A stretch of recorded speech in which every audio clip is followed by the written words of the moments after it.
ഓം ശാന്തി. ഇന്നത്തെ മുരളിയുടെ ചർച്ചയിലേക്ക് കടക്കാം. ഇന്നത്തെ തീയതി 16/5/2026. ബാബയുടെ മുരളി ചർച്ച ചെയ്യാം. ഈ വിശദമായ ആത്മീയ പഠനത്തിലേക്ക് താങ്കൾക്ക് സ്വാഗതം. അതെ, എല്ലാവർക്കും സ്വാഗതം. അപ്പൊ നമ്മൾ ഇന്ന് കേവലം വിവരങ്ങൾ അറിയുക മാത്രമല്ല ലക്ഷ്യമാക്കുന്നത്. എന്താ പറയാ, പരിധിയില്ലാത്ത പിതാവ്, അതായത് ബാബ നൽകുന്ന ആ അപാരമായ ജ്ഞാനത്തിലൂടെ ഈ പഴയ അഴുക്ക് നിറഞ്ഞ ലോകത്ത് നിന്ന് എങ്ങനെ അതീന്ദ്രിയ സുഖമയമായ ഒരു ജീവിതത്തിലേക്ക് മാറാം എന്നാണ് നമ്മൾ ഇന്ന് മനസ്സിലാക്കാൻ പോകുന്നത്. തീർച്ചയായും. പിന്നെ ഒരു കാര്യം പ്രത്യേകം ഓർക്കണം, നമ്മളിന്ന് വിശകലനം ചെയ്യുന്ന ഓരോ പോയിന്റും ബാബ നേരിട്ട് നൽകുന്നതാണ്. അതെ അതെ. അതുകൊണ്ട് തന്നെ ബാബ പറയുന്നു എന്ന പൂർണ്ണ ബോധ്യത്തോടെ വേണം താങ്കൾ ഇത് കേൾക്കാൻ. നമുക്ക് കാര്യങ്ങളിലേക്ക് നേരിട്ട് കടക്കാം. ഇന്നത്തെ ചർച്ചയിൽ ബാബ വളരെ കൗതുകകരമായ ഒരു ചോദ്യം ചോദിക്കുന്നുണ്ട്. എന്താണത്? ചോദ്യം ഇതാണ്: ഏതൊരു ലഹരി നിരന്തരമുണ്ടാവുകയാണെങ്കിൽ സ്ഥിതി വളരെ ഒന്നാന്തരമായിരിക്കും. ആ ചോദ്യം കേൾക്കുമ്പോൾ തന്നെ നമ്മുടെ മനസ്സിൽ പല ഉത്തരങ്ങളും വന്നേക്കാം. ശരിക്കും ഭൗതികമായ നേട്ടങ്ങളോ പദവികളോ ഒക്കെയാണോ അതെന്ന് നമ്മൾ ചിന്തിച്ചേക്കാം. അതെ, സാധാരണ നമ്മൾ അങ്ങനെയാണല്ലോ ചിന്തിക്കുക. എന്നാൽ ബാബ നൽകുന്ന ഉത്തരം കേൾക്കുമ്പോൾ താങ്കൾ ശരിക്കും ഒന്ന് ചിന്തിച്ചു പോകും. അതായത്, നമ്മൾ ഫരിസ്തകളായി മാറി തന്റെ പ്രിയതമനോടൊപ്പം വീട്ടിലേക്ക് പോകും എന്ന ലഹരി. വളരെ മനോഹരമായൊരു ഉത്തരമാണത്. പക്ഷേ ഇവിടെ എനിക്കൊരു സംശയം തോന്നുന്നുണ്ട്. ഇതിന് പിന്നാലെ ബാബ എന്താ പറയാ, ഒറ്റനോട്ടത്തിൽ മനസ്സിലാക്കാൻ ബുദ്ധിമുട്ടുള്ളൊരു പ്രയോഗം കൂടി നടത്തുന്നുണ്ട്. ഇരയ്ക്ക് പ്രാണവേദനയും വേട്ടക്കാരന് സന്തോഷവും എന്ന ഒരവസ്ഥ. നമ്മൾ എപ്പോഴും അഹിംസയെക്കുറിച്ചല്ലേ സംസാരിക്കാറ്? അതെ അതെ. അപ്പൊ പിന്നെ എന്തുകൊണ്ടാണ് ബാബ ഇവിടെ വേട്ടക്കാരന്റെയും ഇരയുടെയും ഒരു ഉപമ നൽകിയിരിക്കുന്നത്? അതല്പം ക്രൂരമായൊരു ഉദാഹരണമല്ലേ എന്ന് തോന്നിപ്പോകാം. ഒറ്റനോട്ടത്തിൽ അങ്ങനെ തോന്നാം. പക്ഷേ ഇതൊരു ഭൗതികമായ വേട്ടയാടലിനെക്കുറിച്ചുള്ള സംസാരമേ അല്ല. ശരിക്കും ഇതൊരു വലിയ ആത്മീയ സത്യത്തിന്റെ രൂപകമാണ്. എന്താണ് ഈ ഇര എന്ന് താങ്കൾക്കറിയാമോ? ഈ ലോകമാണോ? അതെ, ഈ പഴയ ലോകം. അതായത് അതിന്റെ ഏറ്റവും അവസാന ഘട്ടത്തിൽ അഴുക്കും വേദനകളും നിറഞ്ഞ ഈ ലോകമാണ് ഇര. ലോകം അതിൻ്റേതായ വേദനകളിലൂടെ കടന്നുപോകുമ്പോഴുണ്ടാകുന്ന ആ പ്രയാസങ്ങളാണ് ഇരയുടെ പ്രാണവേദന. അപ്പോ വേട്ടക്കാരന്റെ സന്തോഷമോ? ജ്ഞാനം ലഭിച്ചൊരു വ്യക്തിയെ സംബന്ധിച്ചിടത്തോളം, അതായത് താങ്കളെ സംബന്ധിച്ചിടത്തോളം, ഇവിടെ ഒരു വലിയ സന്തോഷമുണ്ട്. എന്നുവെച്ചാൽ ലോകം തകരുമ്പോൾ നമ്മൾ സന്തോഷിക്കണമെന്നാണോ ബാബ പറയുന്നത്? അതൊരു തരം സ്വാർത്ഥതയല്ലേ? അല്ലല്ല, ഒരിക്കലുമല്ല. ലോകത്തിന്റെ നാശത്തിലല്ല നമ്മൾ സന്തോഷിക്കുന്നത്. മറിച്ച് പുതിയതിലേക്കുള്ള ആ ഒരു പരിവർത്തനത്തിലാണ്. ഈ പഴയ ലോകം അവസാനിക്കുന്നതോടെ നാം നമ്മുടെ പ്രിയതമനായ ബാബയോടൊപ്പം നമ്മുടെ യഥാർത്ഥ വീട്ടിലേക്ക് മടങ്ങുകയാണ്. സമാധാനത്തിന്റെ ലോകത്തിലേക്ക്. കൃത്യമായി. പഴയ ഭാരതം ഒരിക്കൽ സ്വർണ്ണതുല്യമായിരുന്നു എന്ന് ഓർക്കുക.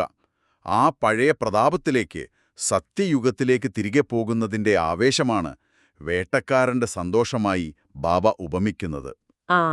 അല്ലാതെ മറ്റൊരാളുടെ വേദനയിലുള്ള സന്തോഷമല്ല അത്. അപ്പോൾ നമ്മൾ ഫരിസ്തകളായി യാതൊരു ഭൗതിക ബന്ധനങ്ങളുമില്ലാത്ത മാലാഖമാരെ പോലെ മാറണം. അതെ. വീട്ടിലേക്ക് മടങ്ങണമെങ്കിൽ നമ്മൾ ഈ ഭൗതിക ലോകത്തിന്റെ ആകർഷണങ്ങൾ ഉപേക്ഷിക്കേണ്ടതുണ്ട് എന്ന് ബാബ പറയുന്നു.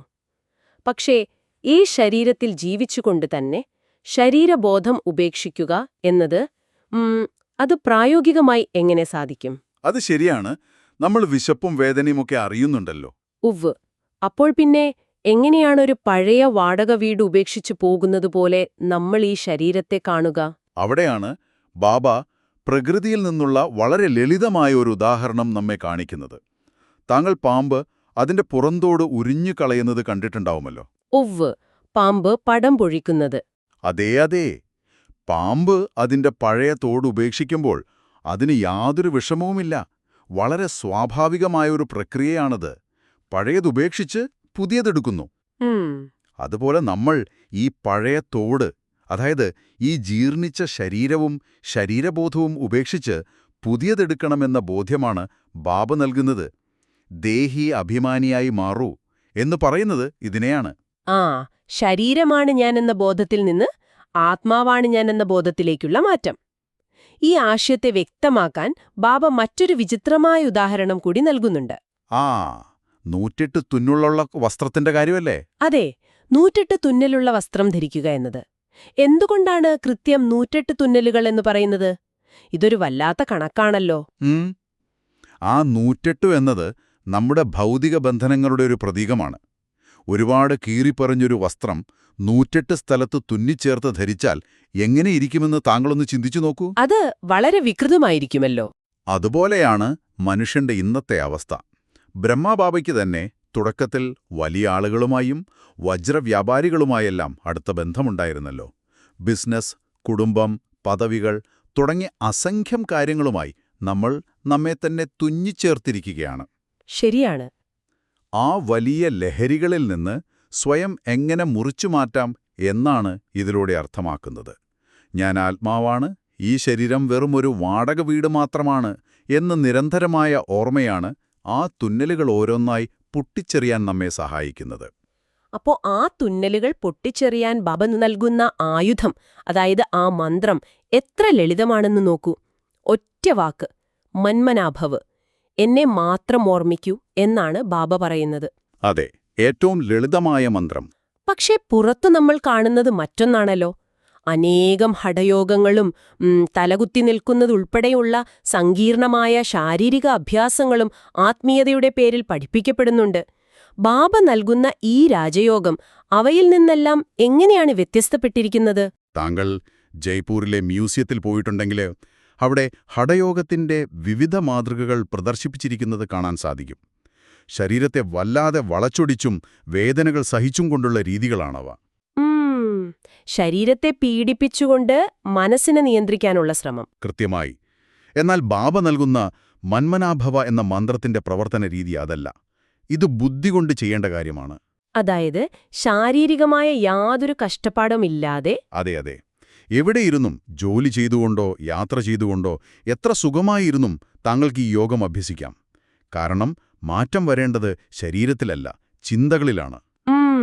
ഭൗതികമായ കാര്യങ്ങളെല്ലാം നശിക്കാൻ പോവുകയാണ് എന്ന ബോധ്യത്തോടെ ബുദ്ധിയോഗം നമ്മുടെ യഥാർത്ഥ വീട്ടിലേക്ക് വെക്കുക, അല്ലേ? അതെ.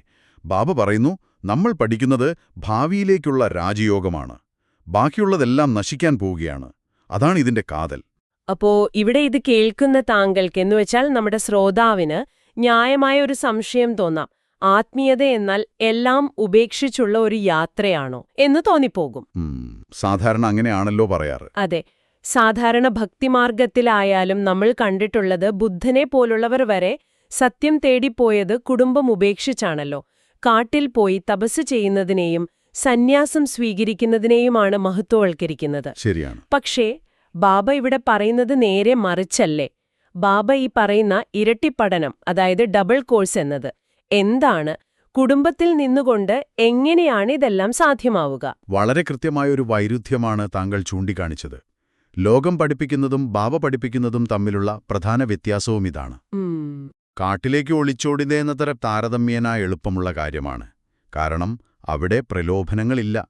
എന്നാൽ ബാബ പറയുന്നു, ഗൃഹസ്ഥത്തിലിരുന്നുകൊണ്ട് കുടുംബത്തിന്റെ എല്ലാ കോലാഹലങ്ങൾക്കുമിടയിലിരുന്ന് കേൾക്കുകയും കേൾപ്പിക്കുകയും ചെയ്യുന്നവർ എല്ലാം ഉപേക്ഷിച്ചു വന്ന പഴയവരെക്കാളും ശക്തിശാലിയായി മുന്നേറുന്നു എന്ന്. അതെങ്ങനെ ശരിയാകും? കുടുംബത്തിൽ ഒരുപാട് പ്രശ്നങ്ങളുണ്ടാകില്ലേ? അവിടെയാണ് ഈ ഡബിൾ കോഴ്സ് പ്രസക്തമാകുന്നത്. ഒരു താമരപ്പൂവിന്റെ ഉദാഹരണം താങ്കളൊന്ന് നോക്കൂ. അത് നിൽക്കുന്നത് ചെളിയിലാണ്, ചുറ്റും അഴുക്കാണ്. പക്ഷെ ആ ചെളി താമരയില ഒരൽപ്പം പോലും വലിച്ചെടുക്കുന്നില്ല. അത് പൂർണ്ണമായും വിരിഞ്ഞു നിൽക്കുന്നു. അതെ. അതുപോലെ ഇന്ന് ജീവിക്കുന്ന ഒരാൾക്ക് തന്റെ ജോലിയും കുടുംബവും എല്ലാം നോക്കുന്നതിനോടൊപ്പം തന്നെ ഉള്ളിലൊരുതരം ഡിറ്റാച്ച്മെന്റ് കൊണ്ടുവരാൻ സാധിക്കണം. കുടുംബജീവിതത്തിന്റെ ഉത്തരവാദിത്തങ്ങൾ നിറവേറ്റുമ്പോഴും ബുദ്ധികൊണ്ട് അതീന്ദ്രിയ സുഖത്തിൽ കഴിയുക.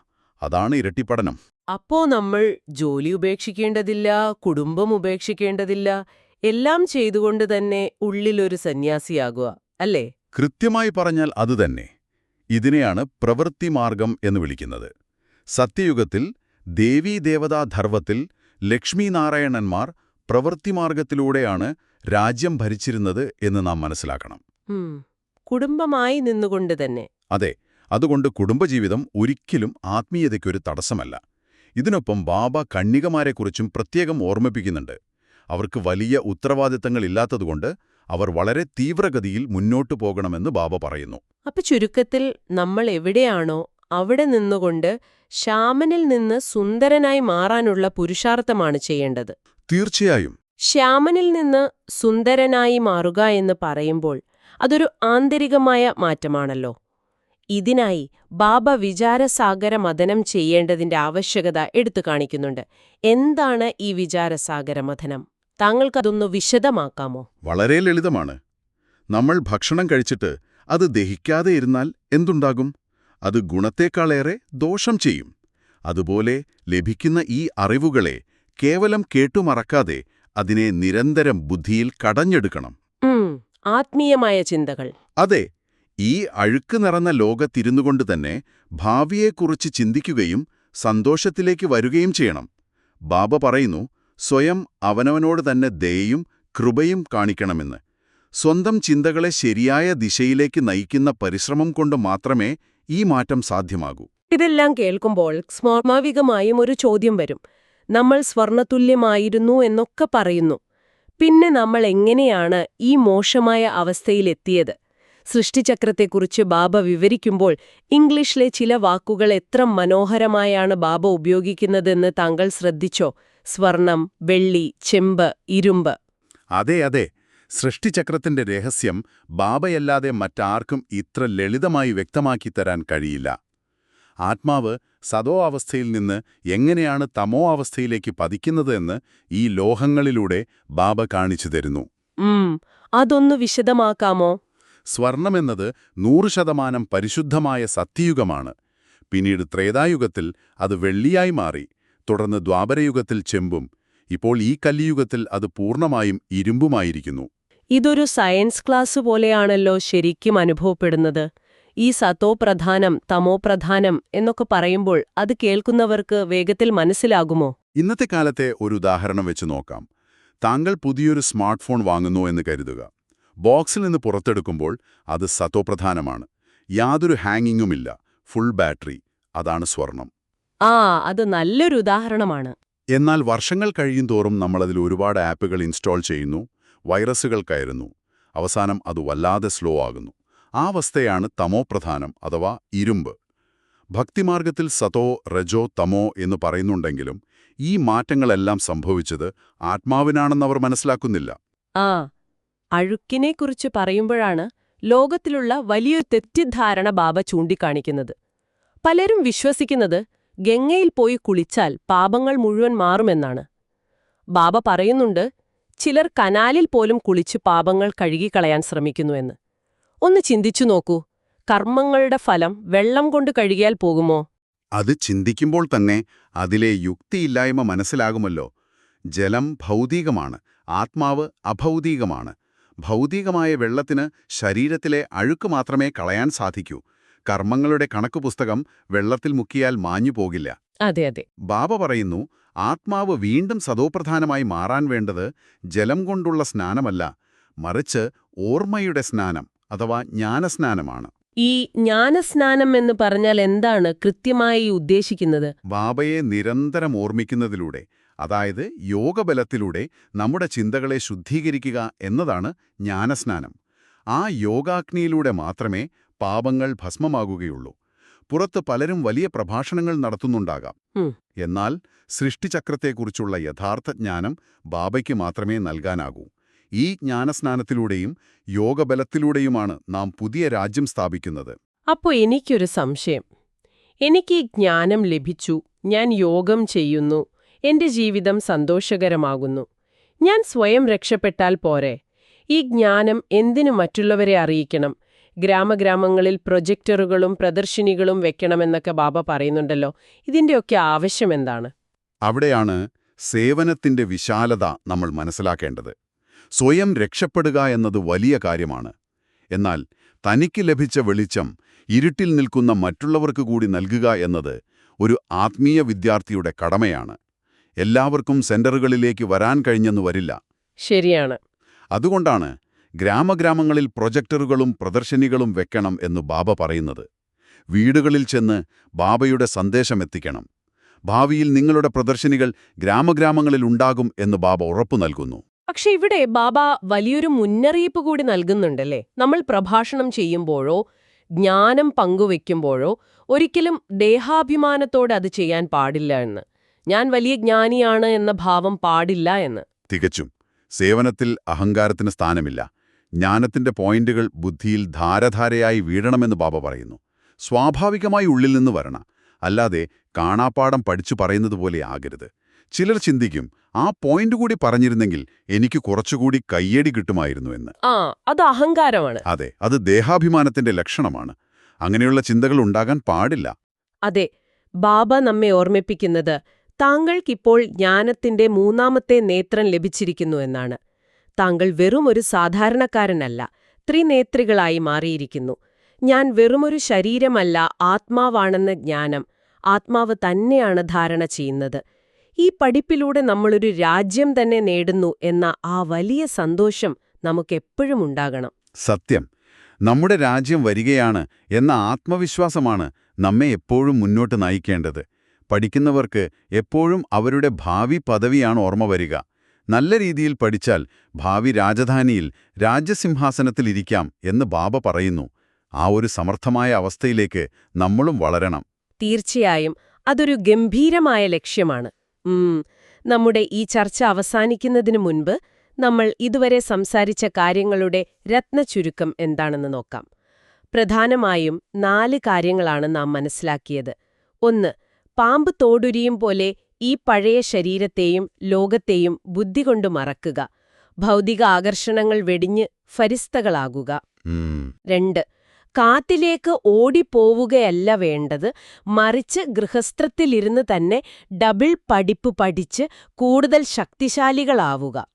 3. ശാരീരികമായ അഴുക്ക് കളയാൻ ഗംഗയിൽ കുളിക്കുന്നതിന് പകരം ആത്മാവിന്റെ അഴുക്ക് കളയാൻ ജ്ഞാനസ്നാനം ചെയ്യുക. 4. ലഭിച്ച ഈ ജ്ഞാനം ഒതുക്കിവെക്കാതെ പ്രൊജക്ടറുകളിലൂടെയും പ്രദർശനികളിലൂടെയും ഗ്രാമങ്ങളിൽ വരെ എത്തിച്ച് സേവനം ചെയ്യുക.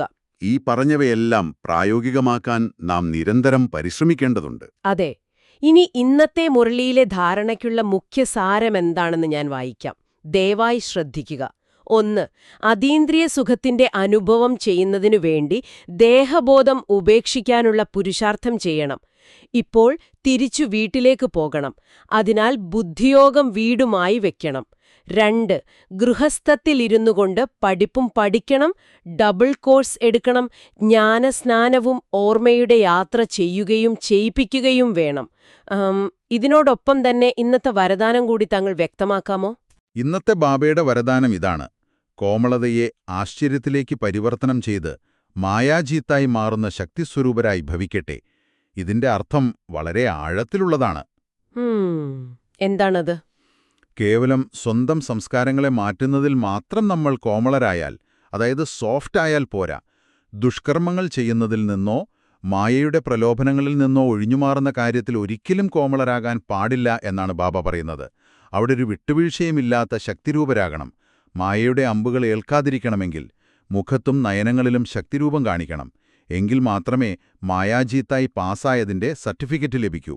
വളരെ കൃത്യമായ മുന്നറിയിപ്പാണത്. ഇനി ഇന്നത്തെ സ്ലോഗനും കൂടി കേൾക്കാം. സ്ലോഗൻ ഇതാണ്: ത്രികാലദർശി സീറ്റിൽ സെറ്റായി ഓരോ കർമ്മവും ചെയ്യൂ, എങ്കിൽ മായ ദൂരെ നിന്ന് തന്നെ ഓടിപ്പോകും. അതായത്, ഒരു കർമ്മം ചെയ്യുന്നതിനു മുൻപ് അതിന്റെ ഭൂതം, ഭാവി, വർത്തമാനം എന്നീ 3 കാലങ്ങളെക്കുറിച്ചുമുള്ള വ്യക്തമായ അറിവോടെ പ്രവർത്തിക്കുകയാണെങ്കിൽ പ്രലോഭനങ്ങൾക്ക് നമ്മെ തൊടാൻ പോലും ആകില്ല. ഇതോടൊപ്പം ഇന്നത്തെ അവ്യക്ത സൂചന കൂടി ഞാൻ ഓർമ്മിപ്പിക്കാം. സദാ അചഞ്ചലവും ദൃഢവും ഏകരസവുമായ സ്ഥിതിയുടെ അനുഭവം ചെയ്യൂ. സാകാര ബാബ എങ്ങനെയാണോ ഒട്ടും ക്ഷീണിക്കാതെ എല്ലാ സാഹചര്യങ്ങളിലും ഏകരസമായ സ്ഥിതിയുടെ മാതൃകയായി നമുക്ക് കാണിച്ചു തന്നത്, അതേപോലെ നാമും മറ്റുള്ളവർക്ക് മാതൃകയാകണം. സേവനം എന്നത് കേവലം വലിയ വാക്കുകളിലൂടെ സംസാരിക്കുന്നത് മാത്രമല്ല, നമ്മുടെ സ്വഭാവത്തിലൂടെയും ആകണം എന്നാണ് ഈ സൂചന വ്യക്തമാക്കുന്നത്.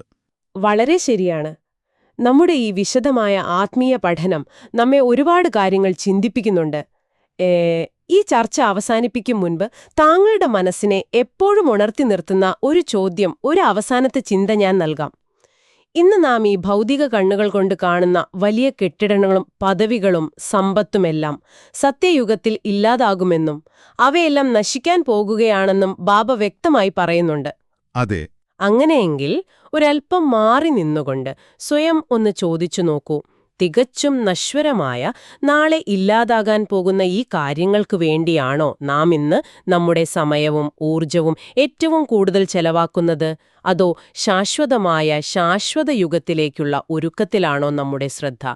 ഈ ചോദ്യം എപ്പോഴും താങ്കളുടെ മനസ്സിലുണ്ടാകട്ടെ. ഓം ശാന്തി. ഓം ശാന്തി.